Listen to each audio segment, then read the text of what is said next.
Welcome everyone to attend our today's webinar. So we are honored to invite Fazil, the CEO of Microweber, to share his experience about how to transform from an individual to an entrepreneur. And also he will share his experience about how to build an office with for 15 employees from zero within 1 year when he was only 21 years old. So let's just welcome Fazil, okay?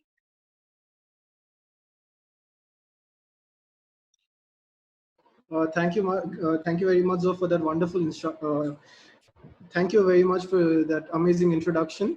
I just want to thank everyone for giving their time and joining this webinar and giving me this opportunity to share with you guys. So yeah, the topic that I have chosen today is basically getting started from an individual to an entrepreneur. Basically, earlier what I thought I wanted to share my journey with you guys, but then I figured out it's better if I put you guys as the main character in this journey.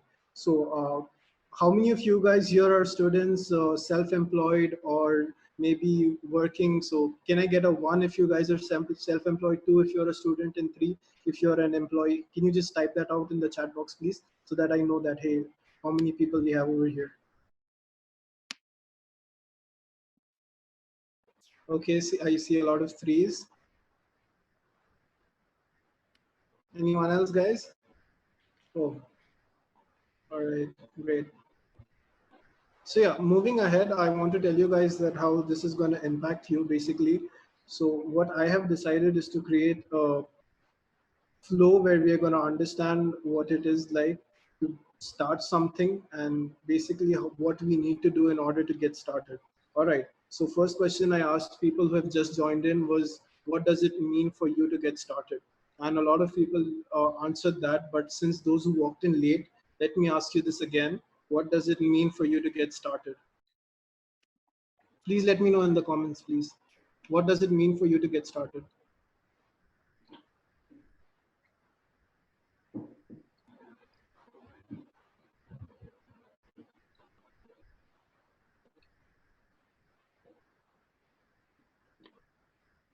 Guys, you can type your answers out in the chat section. I want to try and make this webinar as engaging and as interactive as possible.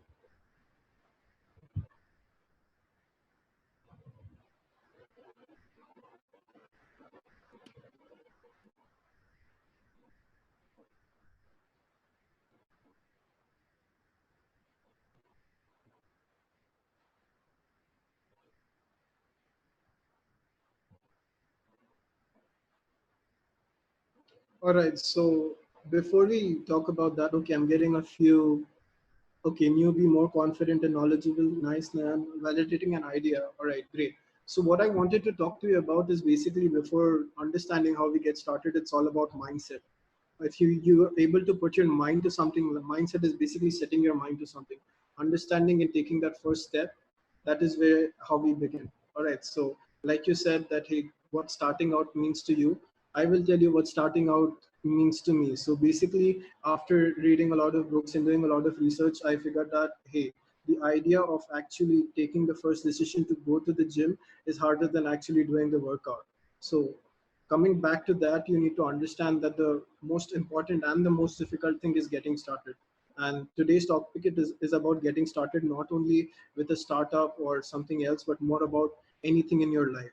So I will be discussing more of how you can get an additional skill, you can learn something, or you can figure out something new, or you can have a passion project and initially be able to monetize it. All right.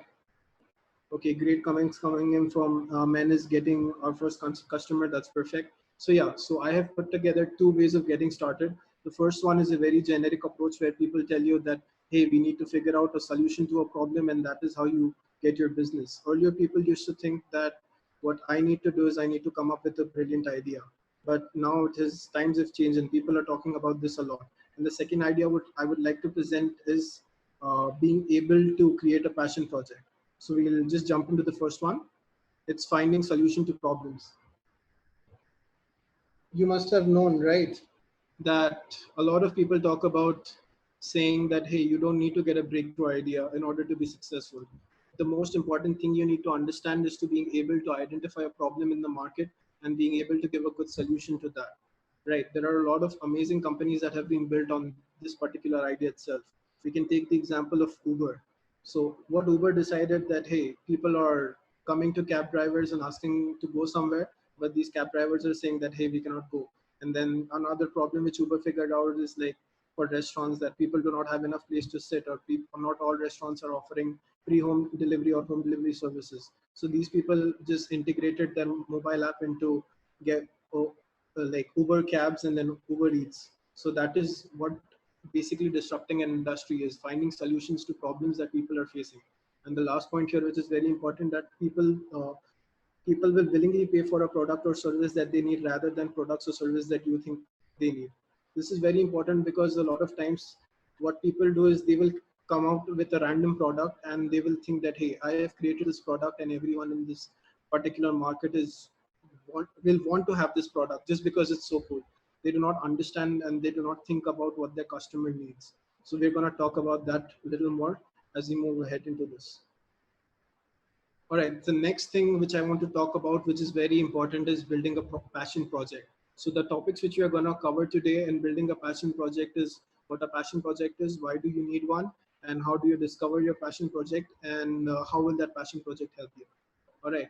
So basically getting an understanding of what you can call your passion project is that this point which I said over here, that hey, if you had an extra hour in a day, and what would that one thing would you do if you had one extra hour?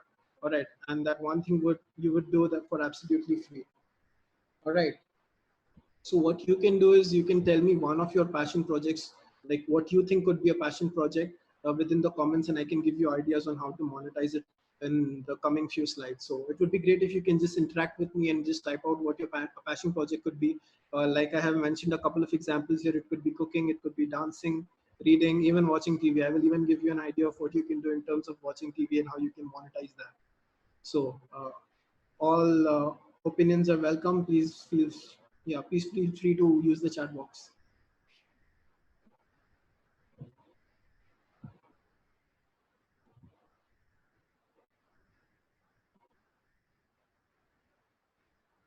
Yeah, I see a couple of people typing.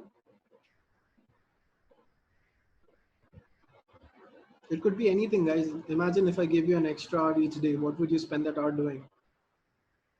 Would you be painting? Would you be singing? Would you be just listening to music? Anything.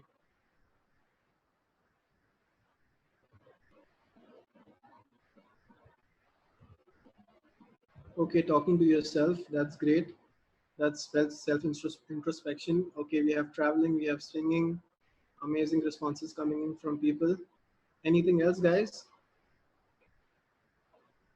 Okay, sketching and crafting. Great.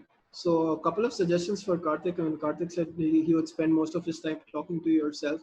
He could basically monetize that by recording himself, basically talking to himself and taking notes and figuring out that, hey, these are the questions I need to ask myself, so that these are the similar questions that other people can ask themselves. So we're going to get into more of that.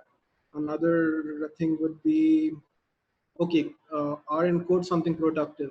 So Intisar here has a very noble deed. He says he wants to help people code and be more productive. That's great. Someone said singing. That's great. What you can do is you can improvise on your singing skills and help people out. So we have a lot of things which we can use as a passion project. Great. So moving ahead, we're going to understand what the fundamentals of getting started are. All right. So the first thing is value, guys. You must have heard this a number of times. So can you tell me what according to you value is? What do you mean by value?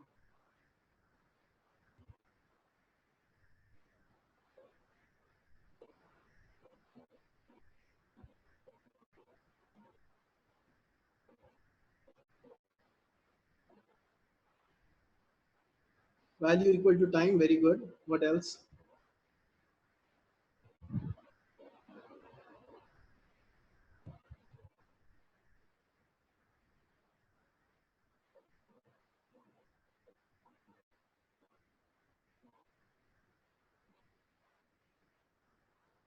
Nayan gave us an excellent answer. Okay, solve a problem. Very good. Value can be solving a problem. So I really like Nayan's answer where he says value equal to time, because value is something which people are willing to pay for. Like, in value is something which is exchanged for money. Okay, value can be something which defines the loyalty of a product. Very good, sort of, that is also a possibility. But here, what I want to tell you is value is something that can be exchanged for money. Value could be exchanging your ideas, your thoughts, your beliefs, anything which can be helpful to the other person, and where the other person is willing to pay for it. You can think of that as value. Right. Moving ahead, we have something as knowing what you want, know what you want to know. Okay, so over here we have a very nice idea. Let's say tomorrow I showed up outside your house and said, "Hey, let's go." So what would be your first question, guys? If I said, "Okay, let's go," I just came up to your house randomly and said, "Okay, let's go." What would be your first question? Oh, very good, Karthik. Where? That is exactly what we're expecting here. Where are we going? That is going to be the first question anyone is going to ask. So it is very important to understand direction. It's okay to move at a slower pace, but in the right direction. You're moving at a very high pace, but you don't know which direction you are headed. That is something which is really dangerous. So another important fundamental is to know what you want. And if you have that end goal in your mind, you can you can structure your path accordingly and make your direction towards that path. So that is very important to know what you want. All right, moving ahead, we are understanding your customer persona. So this is one topic which is really important. All right, what I want to share about this, you guys need to remember. If you guys have a pen and paper, please take notes. So customer persona, this is something which is really important, because not everyone is your target customer. You cannot try and sell basically women's cosmetic products to men, or you cannot sell an iPhone to someone who does not have a home. Right, there are a lot of things that come into place when you're trying to sell something or trying to build an audience. It is better to give your message to a smaller group of people who are more interested, rather than a larger group to people who are not interested. So over here, when we talk about customer persona, we talk about the person's demographics, their age, their gender, how what that person does in their spare time. We talk about all of these questions. All right. Okay. So Premnath is saying it's very similar to understanding the characteristics of your customers. Yeah, perfectly. It is very similar to that, but it is basically knowing what who your customer is, putting yourself in your customer's shoes, and figuring out that what they need. And instead of forcing what you know or what you think they need, it is understanding their pain points, figuring it out, that what can I offer to the market that the market requires? What is the need of the customer? So you can do this by having a couple of surveys, talking to people using that same product, characterizing them and niching them down, and figuring out, hey, what is the right customer that I need to target my product or service to? All right. So I hope everyone is clear with customer persona. The next thing we're going to do is understand that there is always a trade-off, opportunity costs. So over here, what we need to understand is when we're starting off with a new skill, there is a lot of time, energy, effort, money, everything which is lost. That is termed as a trade-off. Let's say I like working out 1 hour a day, and I decide to take on a new skill of reading, and I'm utilizing my time to read in that 1 hour.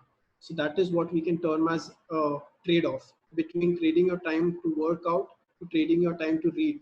You might win, you might lose, but it is an opportunity cost. Reading might help you or reading might not help you. So we need to be able to understand that there is always a trade-off while learning a new skill. All right. Following up with the previous thing where we're saying there's a trade-off, you need to understand that we cannot say yes to everyone. You need to learn how to say no, because guys, understand this, and this is really important. If you say yes to just one thing, you need to understand that you're saying no to everything else in the world, like literally everything. If you say yes to helping someone or doing some work that someone else wants you to do, you're literally using your time that you're never going to get back to doing something that someone else wants, rather than that time being spent for yourself or you being productive. So it is okay to say no, and it is okay to understand that your time is important. And when you're able to do self development and when you're learning stuff, it is okay to say no. Okay, very good question from Sumit. How do you understand when to say no? There are a few questions that you need to ask yourself. Does this align with my goals? The first question is that whatever you're going to do, does this align with your goals? The first thing we need to understand is where we are headed. As soon as we have that goal in our head, and then we see a task that what we need to do, if let's say I have decided that I want to be India's leading digital marketing agency, and then someone comes up and tells me that hey, you need to take care of email marketing, then I need to figure out that if email marketing falls under the digital marketing domain or not. If yes, I will definitely make sure and say yes to him, and if no, I will understand that hey, even though this is an opportunity, this does not align with my goals, and that is why I am going to say no to them. I hope I was able to answer your questions, Sumit. Any more questions, please feel free to ask them. Meanwhile, moving forward, we can talk about taking action. So, like Sumit said, how can we be sure? All right. So, another really good way of understanding how you can be sure is taking massive action. How can you say if something works or not? You cannot just sit there and say that, hey, I'm going to think that if I do this, if I put X amount of effort, I'm going to get a short result of Y. Until and unless you take action, you're not going to get a result. So that is why actions create clarity, and you need to understand. And if you take more action, you are able to get more clarity. All right. So moving ahead, this is something that people face a lot, and we need to understand that it is okay to doubt yourself. There are times when you're going to doubt yourself, and you're going to ask yourself, hey, am I moving in the right direction? Am I going fast, or am I going slow? So we need to understand that it is okay to doubt. Doubts will come to you when you're embarking on this journey of personal development and getting started with something that you need to do. All right. So it is okay to doubt yourself. Guys, any questions, please feel free to shoot. I will take a pause here and I will answer any questions before we move to this part. So we have a question from Rohan. Okay, what's the best way to hire employees? We will definitely move to that to the end of the session. Any other questions? Okay, all right. And sir, I will definitely make sure to go slower. All right, any other comments, requests, questions, feel free to ask.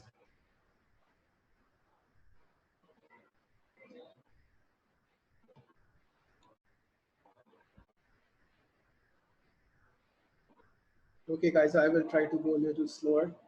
So yeah, moving ahead to this part, which is exercising your brain. So yeah, a lot of and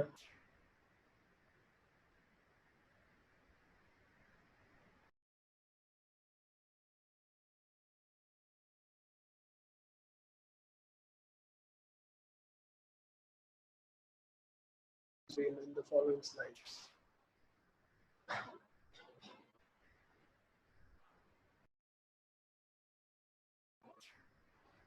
Till then, if you have any questions, please go ahead.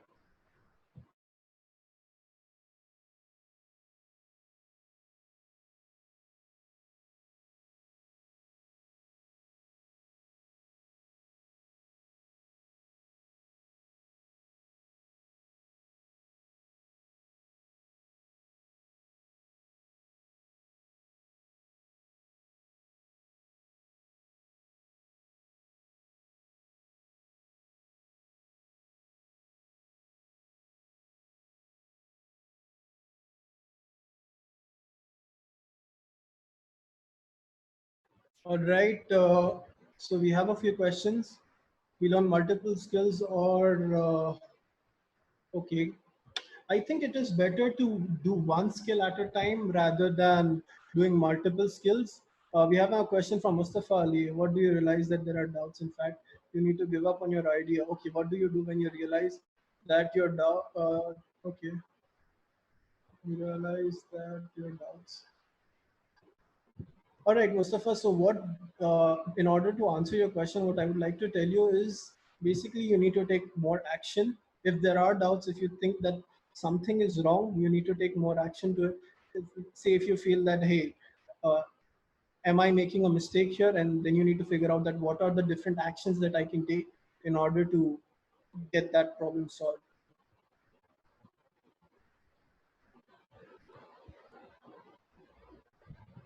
Okay, coming back to the point, and this are saying that, hey, uh, is there any way to analyze risk? Is basically you need to figure out if that thing aligns with your goal, right? Once you have a clear vision of where you want to go, then it is very easy for you to analyze the risk. For example, if you have decided that, hey, I want to get fit, then you need to know that, hey, working out, eating healthy are the things, are the ways to go. It is not that difficult once you have a clear idea of what you really want to do. All right. Okay, really important. Good question from somewhere here. What's more important, exercising your brain or exercising your body? I think both are equally important because a healthy body is going to reflect a healthy mind, and if you don't exercise your body, it is gonna definitely. It's like you don't exercise your body, it's definitely gonna affect your brain. Sumit, I think what you need to do is you need to get complete mastery in one thing, and then think of moving to other things. That is much better, so that it's not like you're just sticking to one thing and then not exploring other avenues. All right, guys, enough of questions for now. Let's move ahead with the presentation. So we were at exercising your brain. Moving ahead, we're gonna have patience. Bill Gates rightly said that patience is a key of all element of all success. What we need to understand here is not everything comes to you overnight. You need to be consistent. You need to be patient, and you need to understand that, hey, if I stick to it long enough, I'm gonna be able to see the results.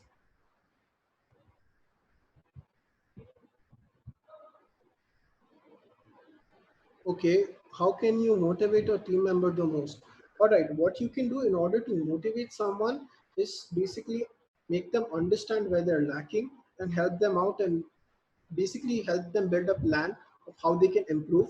And you, as soon as you build that plan with them, you can tell them, hey, I'm going to stick with you till you get through this. Let's say one of your friend wants to lose weight, and you're going to sit with that person and explain to them that, hey, you got to eat healthy, you got to work out, you got to take action, and that is how you're going to be in a very good position to motivate them, because you are with them throughout the process.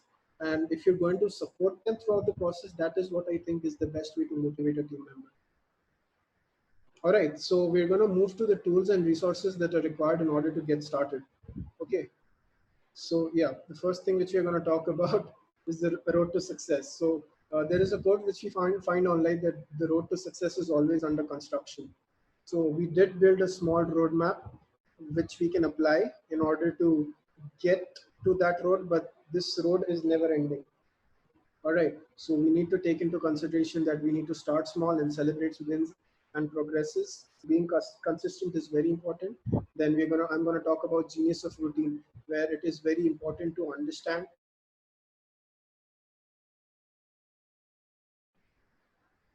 hey, okay, great. Everyone is able to hear me. Perfect. So yeah, I will be sharing my screen now from where we dropped off, which is being able to understand the road to success. All right, great, great. So yeah, I have another question from Sagar which says, what is it that separates people who take shortcuts and the one who actually work hard to the road to success? Okay, that is a great question. What we're going to do is we're going to answer it in the next slide, is where I'm going to give you the different tools and hacks where you can really get started and you can get a head start before everyone else. So what we're going to do in terms of Sagar saying we can take shortcuts, one of the biggest shortcuts I can share is going out there and getting Stella. Tell me in the chat, what do you think? Who is a mentor?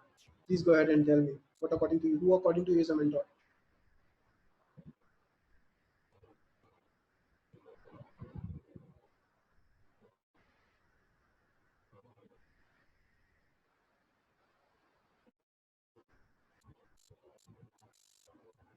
Okay, a person who will guide you, very good. Someone who's already accomplished your goals, great.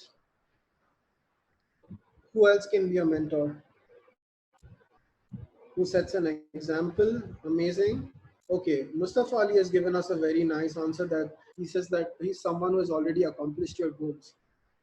Okay, Jay has to say someone who can solve your problems and guide you. Okay, perfect. So we're gonna categorize mentor basically how Mustafa Ali told us that he's someone who's actually achieved whichever goals we would want to have achieved. So basically, it's like a shortcut. You ask them how they reached where they did, and then you follow their footsteps, and that is how you get to where you want to without actually going through the grind and going through all of the troubles and making the mistakes that they made. All right. Another way is basically figuring out everything by yourself.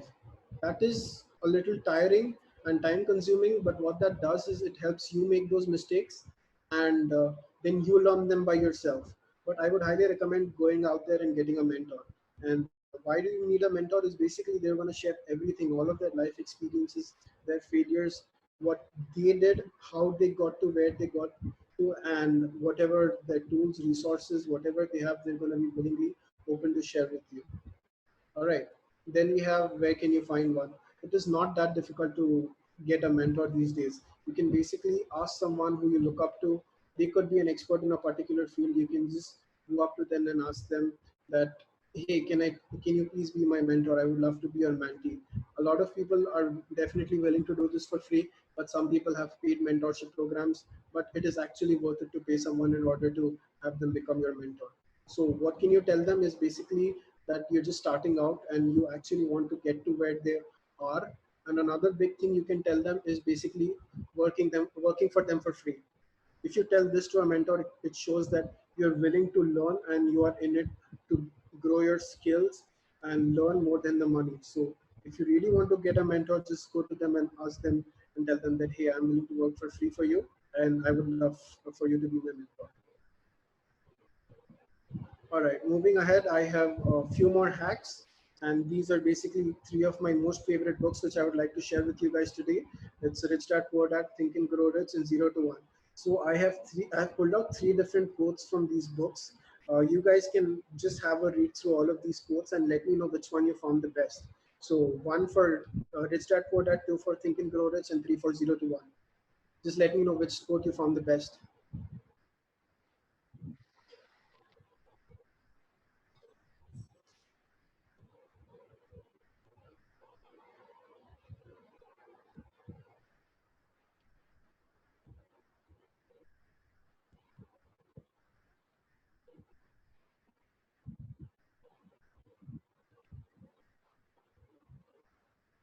Okay, you could have said one.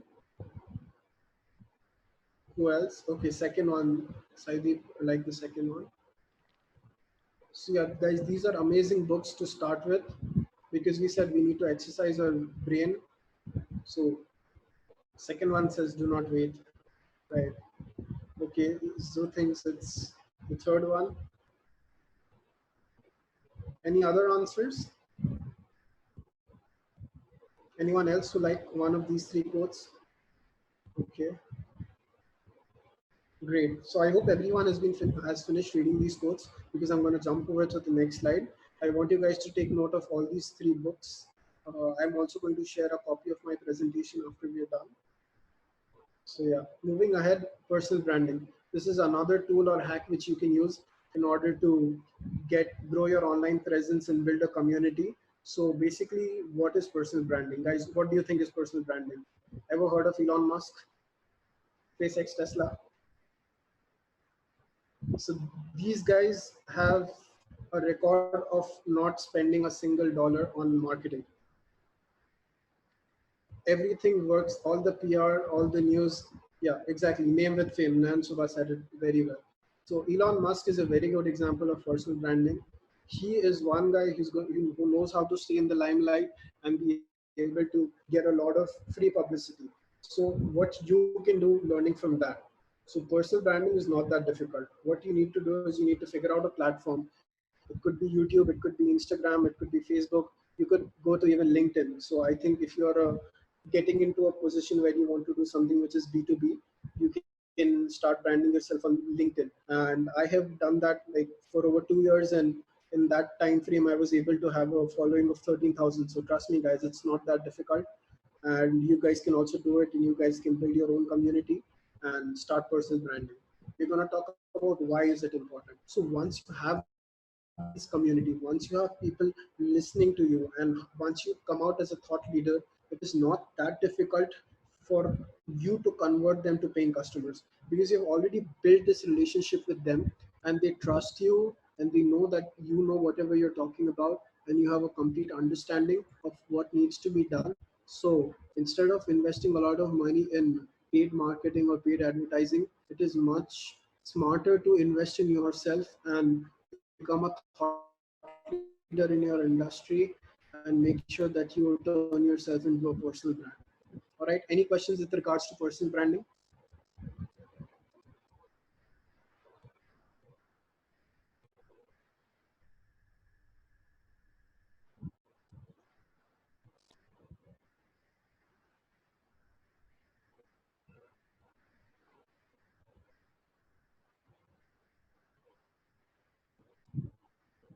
All right, then I'll move ahead. I guess nobody has questions. Perfectly fine. So yeah, the next thing which I want to talk about is building a team.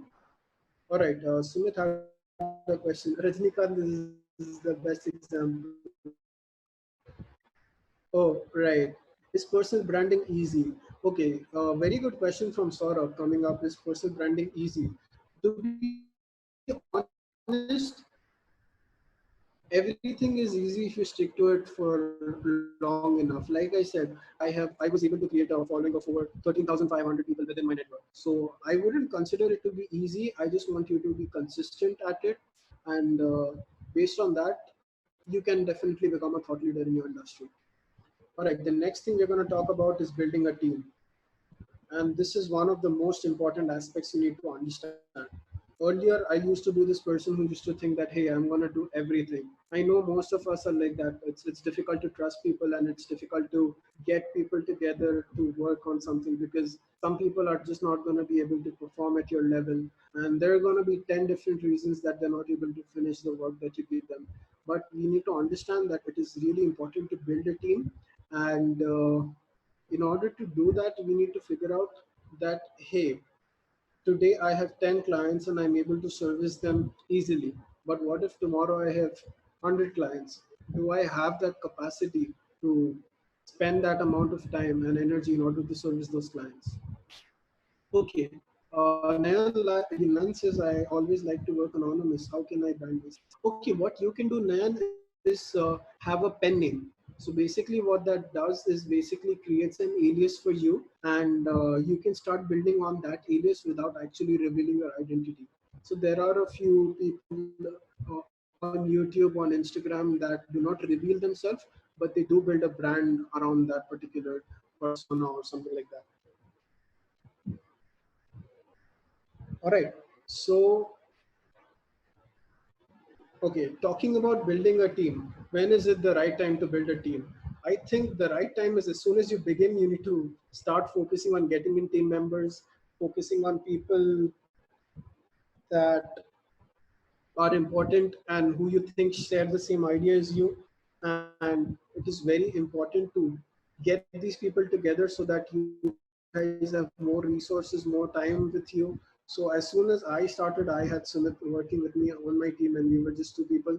And then right now, like Zoe mentioned, we have a team of 15 people working at MacWeber. So it is really important. And another thing is who should be a part of my team. This is something very important, because this one decision can make or break your team. So a really awesome hiring process which we figured out is, as soon as we are trying to get in a new member for the team, there is no one HR person trying to take the interview of the person who's trying to apply for the company.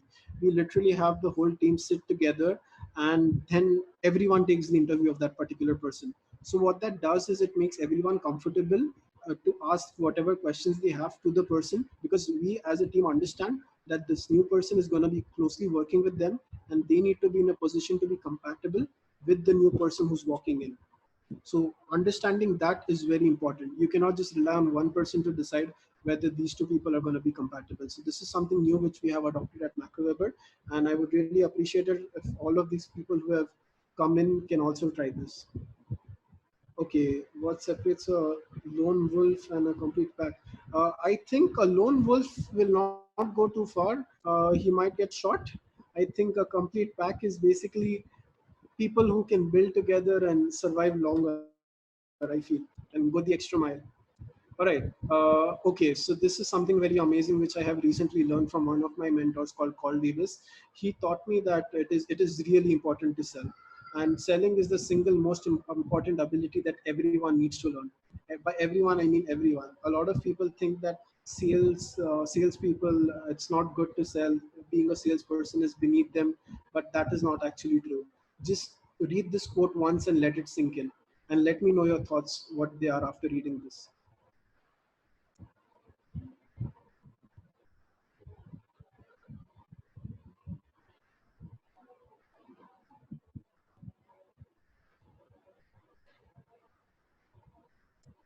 Sarvar, the final decision, however, remains with the final interviewer.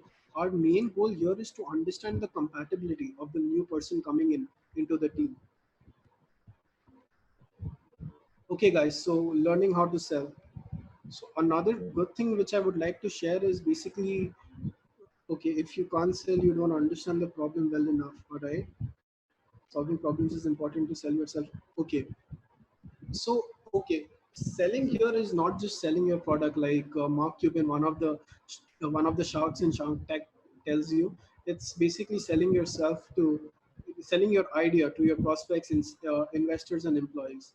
But another thing in terms of just sales is that imagine if you have like 10 new clients tomorrow morning, and if they've already paid and you know that they're going to pay you, what do you do? Like, it's always better to have a surplus amount of cash flow coming in rather than being stable and knowing that, hey, I have X amount of people as my clients and it's difficult for me to grow. So selling is should be number one priority of all businesses. No matter whether you're starting out, it's okay, just go out there, sell your service, because what selling does is it gives you a better feedback loop, feedback mechanism, where people are going to tell you if you're serving them correctly, if you're selling them the right thing, if you're selling them the right product. So yeah, guys, I would like to have your thoughts about.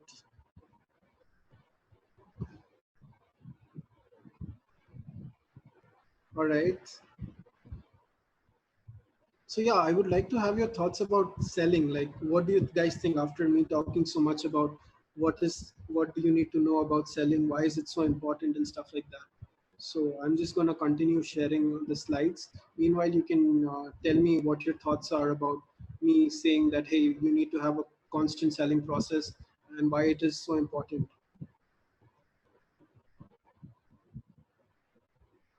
Okay, I do not know your name, but someone says like, looks like you have a lot of knowledge. I'm sorry, my net just dropped off. It would be really great if you could repeat the question if there was any. I would really love to answer that. Guys, apologies for dropping off again. I have some issues with the internet today for some reason. Oh yeah, this is very true. If you cannot sell, you cannot survive. Sales is basically what gives you the revenue, which is basically the blood of your business. If you do not have revenue coming in, if you do not have the capital flowing, your business is just going to dry out and die. So having sales is really really important, and having a sales process is much more important. Otherwise, you're just sitting there ducks and hoping that, hey, one day my phone will ring and I'm gonna get a good sale. All right. So moving ahead, this is something very important, which I personally believe is believing things will work out. Yeah, selling is earning money. Perfect. So yeah, talking about believing things will work out. So what happened is when I started MacroWeber, we did not know if things are going to work out, right? So this is a personal story which I'm going to share soon enough. What exactly happened, and we're going to talk more about believing things will work out. Meanwhile, you can just reflect on this amazing quote by Steve Jobs, which he said that you cannot connect the dots looking forward, you can only connect them looking backwards. So you have to trust that the dots will somehow connect in your future. So basically, this quote came from the different type fonts that are present in the Mac. It is because he had taken a subject calligraphy, which was in his college, that allowed us to have different fonts in our daily usage, right? So this is something which is very important. Like, you need to do something and you need to trust that somehow things are going to work out. All right. So yeah, this is where I would like to share my journey of how I started my journey of becoming an entrepreneur, what all ideas I implemented, and how everything started. So, like Zoe introduced that, hey, it took me 1 year to start Microwave, but have a physical office and get 15 employees. But actually, to be very honest, it started before that. I was actually in a company called as Globe Trendsetters. Some of my friends would actually know that. So basically, what this company was, it was an e-commerce. So we had like 5 people working at it, and we were smart enough or stupid enough to think that, hey, we're going to be the next biggest e-commerce company. We're going to beat Amazon. So that was the basic idea of beating Flipkart and Amazon. But wasting, not exactly wasting, but getting experience from those 3 years taught me why it is so important to manage sales, and how important it is to understand what customer satisfaction is, and how one single review can ruin your reputation and stuff like that. So basically, my story at Macroverse dates back to almost a year and a half. We just completed 1 year in Feb. Actually, less than a year and a half, basically over 1 year. So it was just me and Sumit which started and embarked on this journey together. For the first few months, I would tell you that I did not have a lot of knowledge, and Sumit was like the backbone of the company, and he used to take care of the fulfillment side of it. And I was the person to go out and talk to people, build relationships, get sales, and stuff like that. So basically, what we figured out that not people are not going to trust you directly unless you have a lot of projects under your belt, or unless and until you go through direct contact or something. So the first 3 months we struggled a lot, and then eventually we met this person called as Mark, and he helped us a lot to understand, and then eventually we offered to work for him for free. I joined up as a consultant for MA consulting services, and then we started getting projects from there. So what I would like to share over here is, if you trust in your product or service, just say that you're willing to do it for free, and that just shows immense confidence within your product and service. So as soon as you have your passion project, let's say it's writing, you love writing, what you need to do is you need to figure out who your audience is, you need to build that up, and then you need to start marketing to them, and you need to start offering it for free. Let's say you're really good at writing resumes. So you just go out and blast people on LinkedIn that, yeah, I'm willing to do this for you for free. What this does, it builds a really good relationship with the person, and it even helps you grow your skills. And like I said, the more sales you have, it gives you feedback. It's like the more people you work for free, your portfolio grows. So recently we were able to bag one of the NGOs, like a really good NGO, which is called as Converge for Change. And this NGO is basically, their clients are Walmart, and these people have giants working with them. So the only reason we were able to get this client on board is because we offered to work for free for them. And that is it. We just said that, hey, these are the bugs on your website. This is why your SEO sucks. Let us just go in and fix all of these issues for you. And once we're done, let us come back to you, and then we talk from there. So showing confidence to clients is something that is going to win you the deal, but you got to make sure that you know what you're doing, rather than just going out there and telling someone that, hey, I'm going to do something for you, and not being able to deliver. All right. So that is where I want to talk to you about improving your skills. So since we are facing this quarantine, what we can do if you do not have a passion project is developing a new skill. There are a lot of different websites offering free courses. So if anyone wants to learn digital marketing, if anyone wants to learn anything basically, so Udemy is something that is offering a lot of courses. So what you can do is you can basically start learning all of these things, and then gradually building up on it and growing your like personal branding yourself as an industry expert, and then slowly marketing out to them. And this could be anyone. You could be an employee starting this as a side hustle. You could be an employer trying to improvise your sales process or your internal processes, or training your team. Or you could be a student who wants to just start to learn code, like Intisar said. So it could be anything. So my goal here is to show you the tools and steps, how you can get started, and what are the different things you need to know in order to get started. And if you get stuck, that is not the end, my friends. You can still get out of there, and there is always a light at the end of the tunnel. All right. So what happened after the first 6 months, which were very scary at Macro Weber, was we landed a few more clients, and then we could see a really good flow of income because we hit hard on sales, and then eventually things started falling into place. We got ourselves a new office. We started hiring amazing people. So yeah, here is the picture of our team at the office which we recently purchased. A few of our faces over here are actually in the chat. I would like to give a big shout out to Sumit, Nayan, Moparna, Rituparna, Sabnik, Saurav, everyone, Vishal, and even Shakila, and I'm here right there in the corner. So this is our team over here at MacroWeber. We have an office in Siliguri. So this was an amazing experience being able to be a part of so many people's lives and train them and teach them. Another thing which I would love to share in terms of hiring process is being able to what we do is being able to build processes and systems. If we have the time, I would just like to touch over it a little bit because we are closing, like we are nearing to the 1 hour mark. What I would like to tell you is it is better to hire people who are more uh, enthusiastic and passionate about learning, and who want to know something and who you can teach, rather than getting in people who have like 8 to 10 years of experience. Because what that does is basically those people are more rigid, and it is the cost of having them within your organization is more than the cost of having people who are just starting out. Another good thing is you can build out a complete system or a process for them. You can train them exactly what you want them to do, and you can teach them throughout the way. So what one example I would like to give you is of McDonald's. Like whichever franchise you go to, the burger is going to taste exactly the same. And why is that so? Because they have something called as systems and processes in place. So they have one person just flipping the patty, the other person just making the burgers, and that is same everywhere. That is how they're able to maintain the quality of the service. So at MacroWeber, we try to do the exact same thing. We have systems and processes set up for almost each and everything, where we build up structures where people are just going to follow them, and the quality of our work remains the same. So guys, just some food for thought when you're building a team. Make sure you build out these systems and processes. And a few takeaways that I would like you to go home with. So it's it is important to have the right mindset. Everything begins with mindset, and anyone can start at any time. So even if you're a 9 to 5 employee, it's never too late to start. You can just think of one thing that you would love to do and just do it, and then you need to learn how to create value. It is very important because value is something people are going to exchange their money for, and if you're not able to provide value, nobody's going to give you a monetary benefit.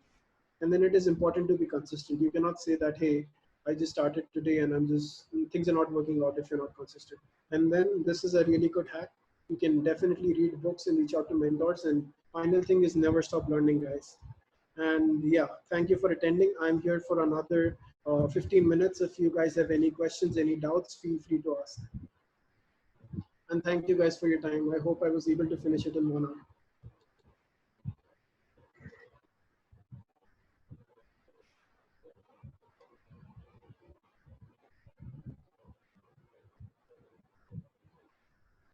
So yeah, I'm still here for you guys to ask any questions and stuff like that. Everyone who decided to come here, thank you for your time. A big shout out to Sumit, Intasar, Sarwar, Nayan, everyone, all of the people in the team who have helped me get to here, even abroad. Okay, which is more important, hard work or smart work? Abroad, I would suggest that smart work, if done correctly, it is going to always be hard work. Okay. All right. Yeah. Okay. This is a really good question coming out from someone saying, has coronavirus impacted your business? To be very honest, yes, it has. It has. But what we are doing right now is focusing all our energy and resources into training people, so that we know that, hey, as soon as this gets over, the quality of our service is pretty much improvised. Okay, what do you think is the most important quality in an employee? I think honesty is one of the very most important thing that I value in an employee, is because if you're honest, you're going to do your things religiously. And yeah, definitely, Saideep, I'm going to be sharing the slides with everyone. Okay, thank you, Shabana. Okay, Kit, how to convince someone to be a co-founder and hire first employee? Okay, amazing question coming from Kit. Basically, you don't have to convince someone. You need to be crazy enough to tell them your idea, and you should be so invested in your idea that these people, they do not have an option to say no. It should be so convincing and it should feel so real to them that hey, there is no second option. That is exactly what I did with Sumit, and then we are here on a very long journey together. So yeah, any more questions, guys? I'm here for you for another 10 minutes. You guys can feel free to ask me. And before going, we do have something really amazing for all those who have attended. So just give me a second. I'm shooting out a link. So this link is for you guys to have a one-to-one 15-minute conversation with me in order to get some help in order to getting started. And believe me, guys, this is absolutely free. This is me saying thank you for attending this webinar and helping me make it a huge success. All right. So just give me a second. I'm sharing that link with you right now. Okay, So you guys can just go to this link. Yeah, so you can. Do you see there are 4 questions on the Q&A session? There is a tab which is called Q&A, and then there is 4 questions there. Okay, I will make sure to answer them. I will just shoot out the link to anyone who wants to do it. I just sent it over here, and I'm going to take care of the Q&A session right now. Okay, I just see 1 question. Can you please give me the other 2, because there is just one which says what is the best way to hire employees. I think I did touch up on this part. Is basically what we do at MacroWeber is understanding like the compatibility feature of that employee. Because what happens is you can have the best employee to give you an interview, but he's not compatible with the team. So what that does is it totally degrades, like it disheartens or it makes your employees feel bad and they're not happy working with that person. So it is better to lose a high overqualified employee rather than getting someone on board. So that is what we do. And what we do is we have a full round of interviews where we have the whole team interviewing that person. Okay, when in doubt, what is the right course of action?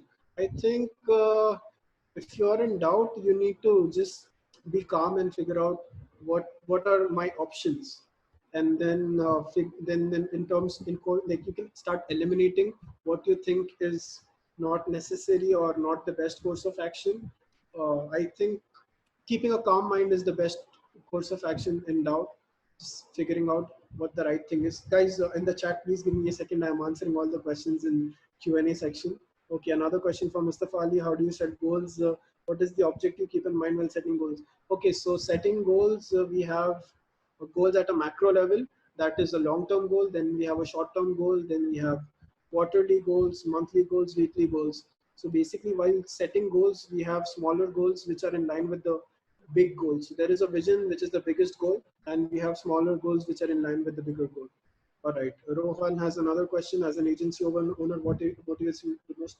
Okay, this is an amazing question from Rohan. What motivates me the most is basically getting amazing reviews and feedbacks from my clients when they tell me that hey, they're so like they cannot believe the work we have done. That is what motivates me. Another thing that motivates me is the happiness of my employees. Like if they're happy, we had people in Siliguri who were doing SEO for the first time, and Sumit helped them rank on the first page, and their happiness was just priceless. So that is what motivates me as an agency owner. Okay, we have a question from Vijay. Is there any inputs for side hustlers? Okay, for side hustlers, I think, bro, you need to figure out that you need to put in more hours and be able to get in the work where your side hustle is paying you equal or more amount of money than your regular 9 to 5 job is. So I think that is what you need to do. You need to stick to your side hustle till you can grow it into a business. I wouldn't honestly recommend going all in, considering because I don't know what type of experience you have. So I cannot give you a direct answer to this. We could definitely catch up for a 15-minute consultation for this. Okay, what's the standard salary range? Rohan, for the salary range, I would like you to go and have a look at Glassdoor. I wouldn't be in a position to give you any good salary ranges as of now. Sarwar, what are your views on learning things the hard way? Learning things the hard way is actually good because there is always a gamble where you can get a, a better result. So that let's say if my mentor was able to close 5 clients with a certain script, and he gave me that script and I am able to close 5 clients. But at the same time, I have to write that script myself and I am able to close maybe 8 clients. So this is a benefit of learning things the hard way. Okay, how do you increase team bonding between team members? Okay, so what I do is basically I have team members jumping sections. Basically, like a person from social media will go sit with the SEO team, because everything over here within our uh, MacroWeber team, basically our MacroWeber family, is that everyone is closely bonded to each other and we really love working with each other. So someone from social media will definitely have projects working with SEO people, and team bonding is basically we just have members in a very chill environment and stuff like that. Like you should definitely, we're gonna upload a YouTube video soon of what the culture looks like. Basically, you'll be amazed with the rules. Okay, so okay, have you worked for abroad clients? If yes, how do you get clients which is satisfactory abroad or home? Okay, Vijay, I have worked for clients. I have worked for international clients, and most of our clients, in fact, have are international clients.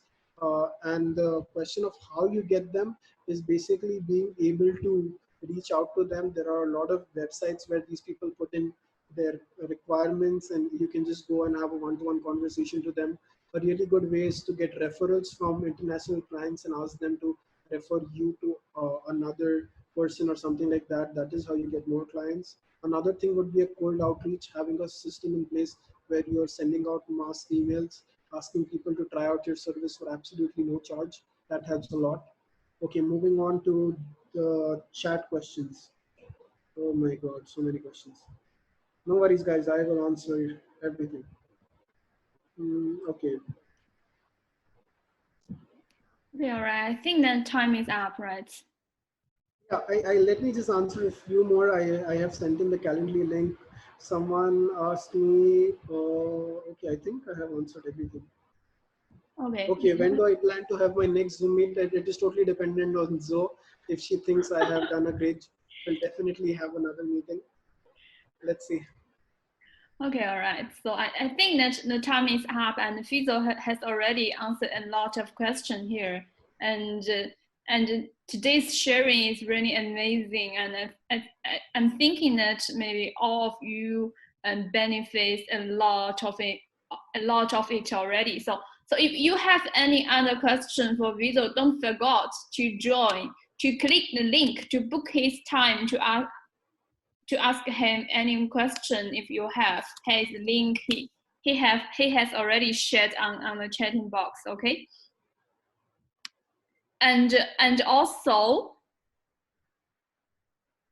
for us, we are inside we are from inside team, which is a career community aimed to empower users career. So till now we have different WhatsApp group for marketing, for product manager, for freelancer, and for startup, and not.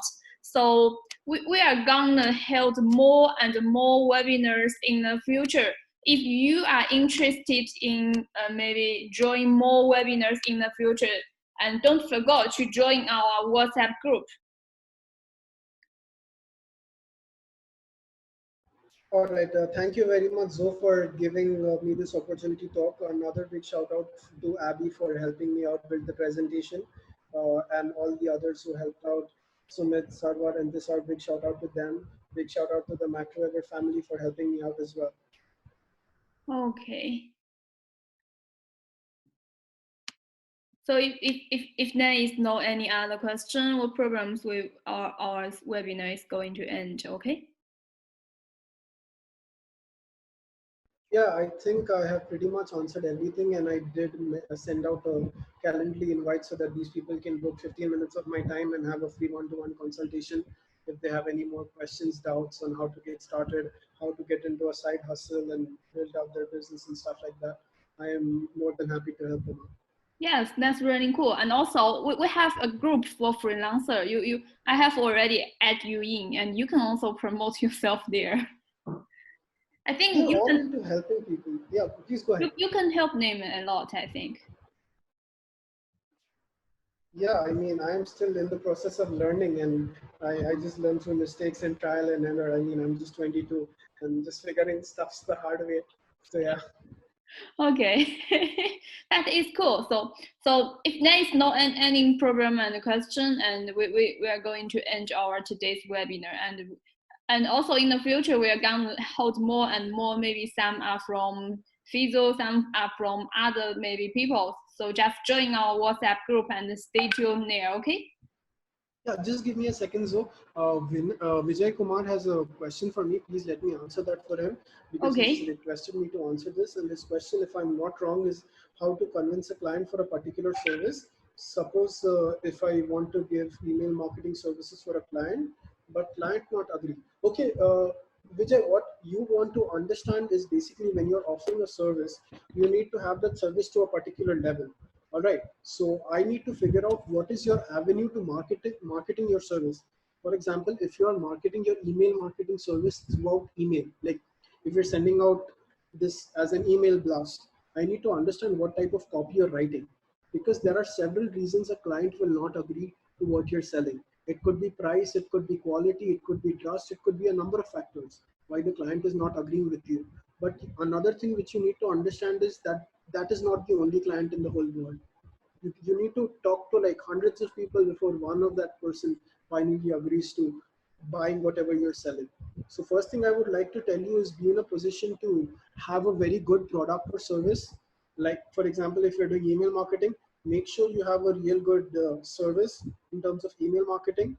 Try offering your service to free for a couple of like for a few people and use those as your case studies and portfolios, and then you can use the same case studies and portfolios and show it to bigger clients saying that hey, I have done email marketing for 15 different people or 30 different people, because the easiest way to build case study is offering your service for free because people love free stuff, and this is basically going to add up to your portfolio.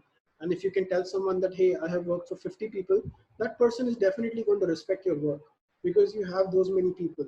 Even if they're not paying you, you have something to show for that builds up credibility. And that is what I think you should go for. And if you go out to these people and offer your service for absolutely free, what you will get is basically feedback. So if they don't like your service, they're going to openly tell you that, bro, your service sucks. And you need to ask them, hey, can you please tell me why my service sucks? And that is how you figure out that how you can improvise on your service. And as soon as you improvise on your service, you're going to get more clients. I hope I answered your question correctly. If you are not convinced with the answer, you can please ask me something more. I think we can unmute people so that they can just ask me real quick because I'm here for another 5 minutes. And then I can still see 25 participants over here. So let's just unmute everyone. If they have any questions, they can go ahead. So please unmute people and they can ask me one at a time. That would be perfect. Okay, all right. Yeah.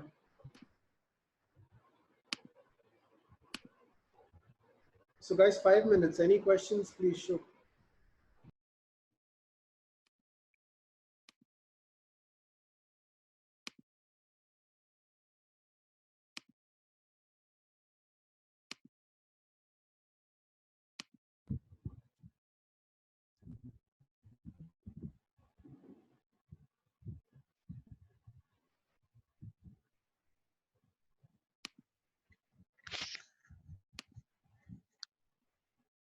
Guys, just raise your hand like in chat so that I can unmute you directly and you can ask me a question. Like there is a feature of raising your hand.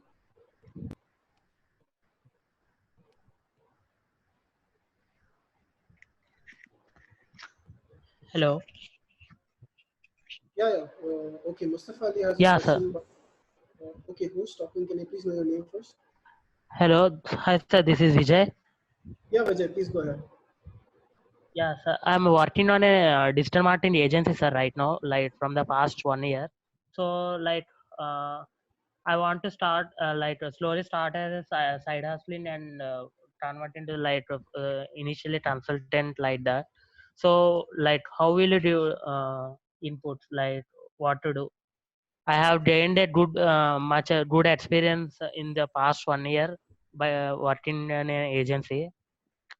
So, what is the suggestions you can give to work as a full-time freelancer like that So or what consultant? service are you looking to working at? Like, do you want to get into email marketing? What exactly are you No, trying to get into?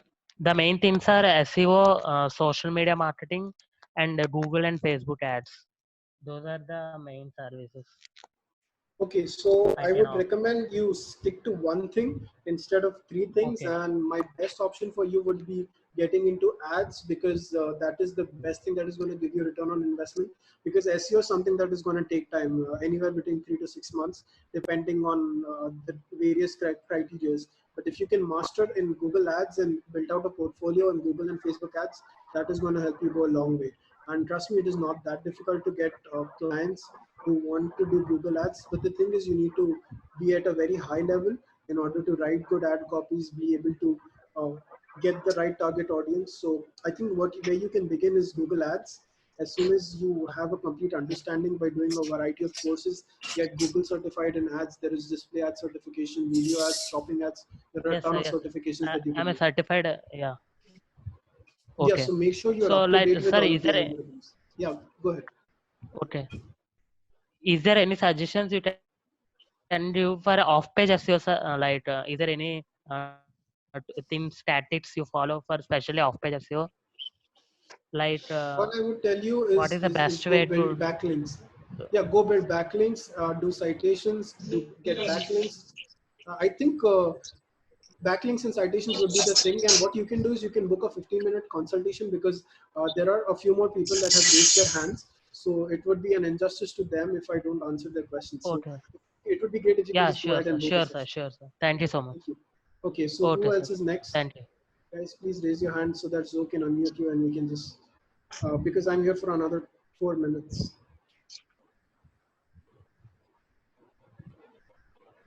Okay, Zoe, please unmute this person. I don't know what their name is, but it's 1WLD. He is already unmute. Can he Oh, speak? okay, you can talk. Can you please talk? You can talk directly. Yeah.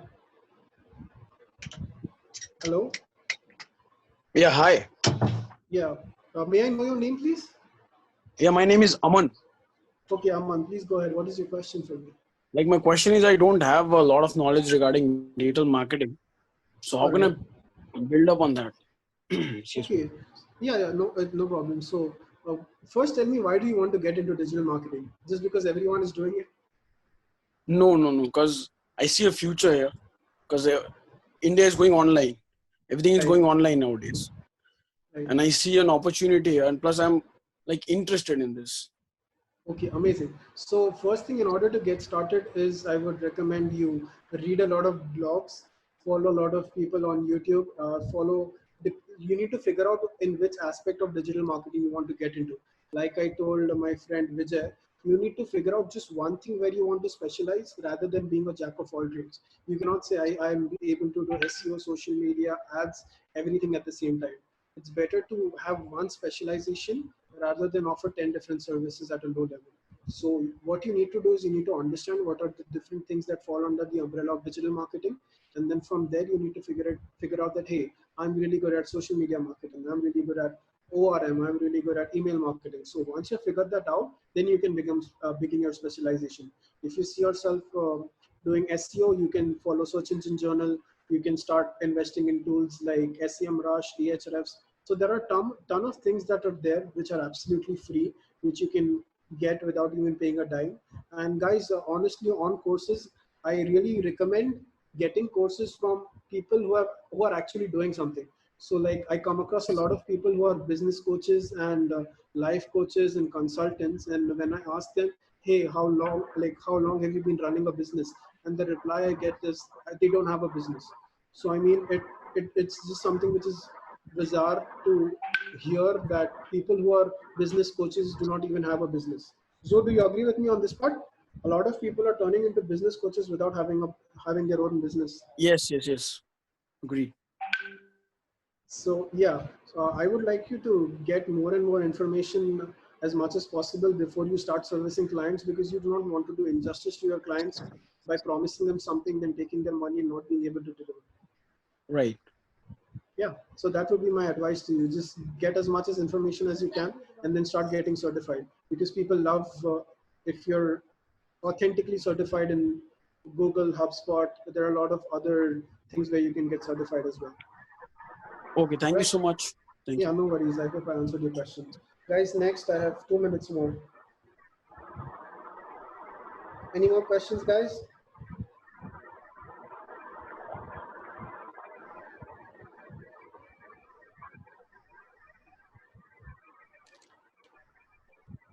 I think we are done with the questions here. That is what I feel. So yeah, thank you everyone, guys. Everyone who attended.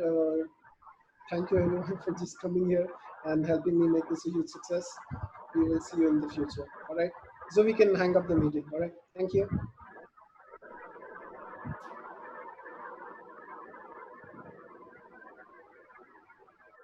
Okay, all right. Thank you all of you to attend our today's webinar, and also thank you Fazil very much. And so the time is already up, and so let's just finish the meeting. See you next time, okay?